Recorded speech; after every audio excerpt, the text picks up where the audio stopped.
Assalamualaikum warahmatullahi wabarakatuh teman-teman. Jumpa lagi bersama saya Anton, masih di pembahasan soal P3K keperawatan. Untuk mengefisienkan waktu, kita langsung saja ke soal yang pertama. Seorang laki-laki berusia 32 tahun dirawat di ruang bedah sudah 5 hari karena fraktur pada kedua kakinya. Pasien sudah dioperasi 4 hari yang lalu.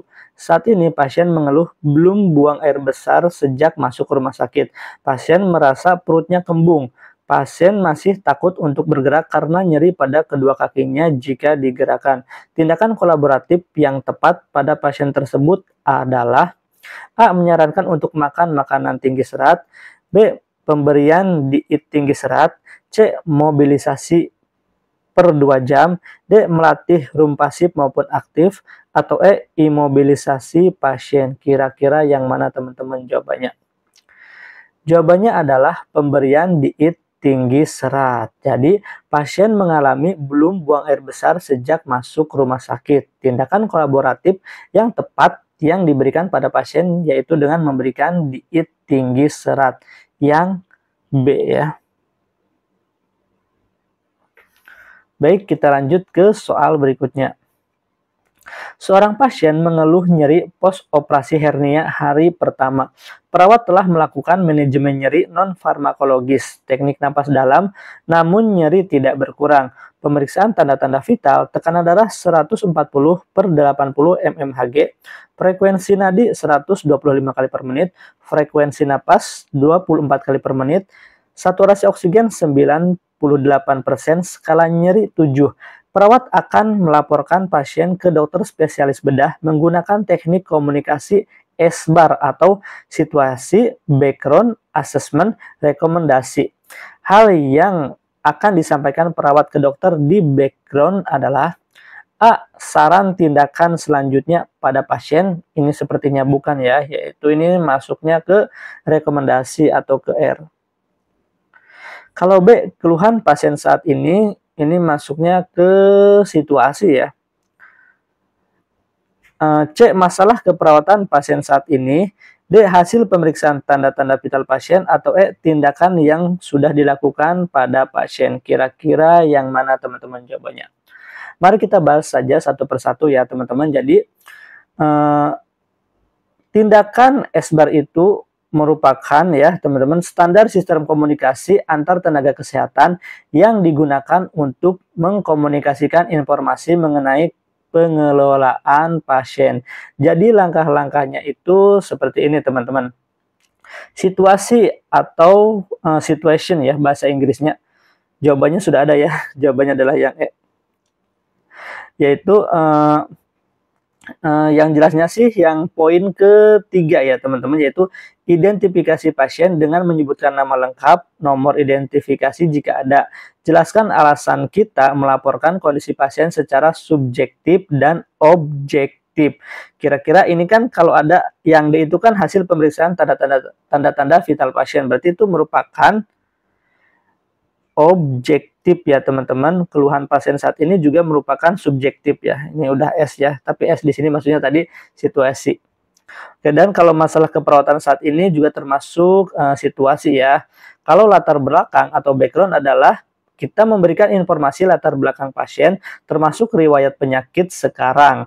Kemudian jelaskan alasan pasien dirawat inap, kemudian sebutkan pengelolaan pasien yang sudah dilakukan dan terapi yang diterima pasien sampai saat itu yang signifikan. Kalau asesmen itu penilaian awal ya teman-teman, jadi berikan penilaian kondisi pasien menurut kita sebagai pelapor ya, jika sesuai.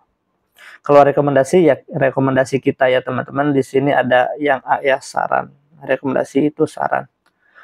Baik, kita lanjut ke soal berikutnya. Seorang perempuan berusia 39 tahun dirawat di rumah sakit karena belum buang air besar sejak 5 hari yang lalu. Pasien biasanya buang air besar 1 kali sehari secara teratur. Saat buang air besar terasa susah untuk dikeluarkan karena konsistensi yang keras. Hasil pemeriksaan pada abdomen kuadran kiri bawah ya, teraba keras. Apa intervensi keperawatan yang tepat pada pasien tersebut? A. Pemberian dulkolak. B. Berikan obat pencahar. C. Berikan diet tinggi serat. D. Penkes tentang diet tinggi serat, atau E. Lakukan huknah pada pasien. Baik, kira-kira yang mana teman-teman? Di sini kata kuncinya adalah intervensi keperawatan. Jadi kira-kira yang mana nih yang bisa dilakukan oleh perawat secara mandiri? Ya, benar sekali. Jawabannya adalah yang D ya. Penkes tentang diet tinggi serat. Jadi, dari kasus tersebut, pasien mengalami sulit buang air besar dan buang air besarnya itu keras. Pada pemeriksaan abdomen kiri bawah teraba keras. Jadi, tindakan keperawatan yang tepat yaitu Penkes tentang diet tinggi serat. Kalau pemberian diet tinggi serat merupakan tindakan kolaboratif. Di sini tindakan kolaboratif dengan ahli gizi ya, teman-teman. Baik, kita ke soal berikutnya. Seorang anak perempuan berusia 18 bulan dibawa oleh ibunya ke klinik tumbuh kembang. Saat ini perawat akan melakukan pemeriksaan DDST. Saat pengkajian, ibu mengatakan pasien tersebut lahir prematur 4 minggu. Berapakah usia anak Laila untuk pemeriksaan DDST? A. 14 bulan, B. 15 bulan, C. 16 bulan, D. 17 bulan, atau E. 18 bulan. Kira-kira yang mana nih teman-teman? Ini gampang sekali ya, karena ini prematurnya itu 4 minggu. Sementara 4 minggu itu kan sama dengan 1 bulan. Jadi ya 18 bulan dikurangi dengan 1 bulan. Maka jawabannya adalah yang D ya. Baik, kita ke soal berikutnya. Seorang perempuan berusia 27 tahun G3P2A0 datang ke Poli KIA untuk memeriksakan antenatal care. Hasil pengkajian HPHT 20 Januari 2023. Siklus menstruasi 28 hari. Tekanan darah 120/80 mmHg, frekuensi nadi 88 kali per menit, frekuensi nafas 20 kali per menit, suhu 37 derajat Celcius, TFU setinggi pusat, letak punggung kiri. Berapakah usia kehamilan pasien tersebut? Jawabannya apa teman-teman? Jawabannya adalah yang E, 24 minggu. Ya, mari kita bahas bersama-sama ya. Cara menghitung usia kehamilan dapat dilakukan dengan beberapa cara. Salah satunya yaitu dengan pemeriksaan TFU atau perkiraan TFU dengan cara palpasi pundus dan membandingkan sesuai dengan ketentuan, yaitu menghitung usia kehamilan dari TFU. Sepertiga di atas simpisis atau 3 jari di atas simpisis itu adalah 12 minggu. Kalau setengah simpisis pusat yaitu 16 minggu. Kalau 2/3 di atas simpisis atau 3 jari di bawah pusat adalah 20 minggu. Kalau setinggi pusat 24 minggu. Di sini kan ada TFU-nya setinggi pusat, maka jawabannya adalah yang E, 24 minggu. Kemudian kalau sepertiga di atas pusat atau 3 jari di atas pusat yaitu 28 minggu. Seperdua pusat atau possessus sipoideus yaitu 32 minggu. Setinggi possessus sipoideus 36 minggu. Possessus sipoideus itu di sini ya, ulu hati. Kemudian kalau 2 jari 4 cm di bawah possessus sipoideus itu 40 minggu ya.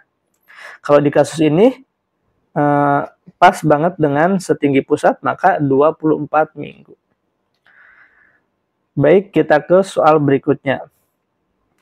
Berikut ini merupakan ciri-ciri individu yang memiliki jiwa yang sehat menurut WHO, kecuali A. Individu mampu menyesuaikan diri secara konstruktif pada kenyataan meskipun kenyataan itu buruk baginya. B. Mempunyai harga diri yang wajar. C. Mampu mengatasi kekecewaan dalam kehidupan. D. Mempunyai rasa kasih sayang. Atau E. Merasa lebih senang menerima daripada memberi. Oke, kira-kira yang mana teman-teman? Jawabannya adalah yang E. Ya. Ini dia. Kriteria jiwa sehat menurut WHO adalah sebagai berikut. Individu mampu menyesuaikan diri secara konstruktif pada kenyataan, meskipun kenyataan itu buruk baginya. Yang kedua, memperoleh kepuasan dari hasil jerih payah dan usahanya. Yang ketiga, merasa puas memberi daripada menerima, sementara ini adalah merasa senang menerima daripada memberi. Kemudian secara relatif bebas dari rasa tegang atau stres, cemas, dan depresi. Kemudian mampu berhubungan dengan orang lain secara tolong-menolong dan saling memuaskan. Kemudian mampu menerima kekecewaan sebagai pelajaran yang akan datang. Dan yang terakhir, mempunyai rasa kasih sayang. Baik, kita lanjut ke soal berikutnya.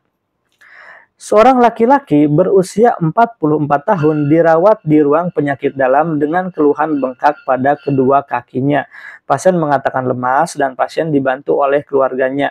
Hasil pemeriksaan tanda-tanda vital, tekanan darah 140/80 mmHg, frekuensi nadi 88 kali per menit, frekuensi napas 23 kali per menit, dan suhu 37,1 derajat Celcius. Terpasang kateter urin dengan produksi urin setiap hari 350 cc per hari dan aktif positif 2. Ini seperti edema. Apakah diagnosa keperawatan prioritas pada pasien tersebut? A. Hipertermia, B. Penurunan curah jantung, C. Hipervolemia, D. Hambatan mobilitas fisik, atau E. Intoleransi aktivitas. Kira-kira yang mana nih teman-teman jawabannya? Jawabannya adalah yang C ya teman-teman, hipervolemia ya. Jadi pada kasus di atas menyebutkan pasien mengalami bengkak pada kedua kaki, buang air kecilnya hanya 4 kali dalam sehari dengan produksi urinnya 350 cc per hari. Itu termasuk ke oliguria ya. Masih oliguria, belum anuria. Kalau anuria itu tidak ada pipis sama sekali. Kemudian ada bengkaknya positif 2 ya. Oleh karena itu, diagnosa prioritas yang tepat pada kasus tersebut adalah kelebihan volume cairan. Dengan istilahnya itu hipervolemia. Baik teman-teman, itu saja yang bisa saya sampaikan pada kesempatan kali ini. Kalau yang mau didiskusikan, silakan tulis di kolom komentar. Terima kasih, saya pamit. Wassalamualaikum warahmatullahi wabarakatuh.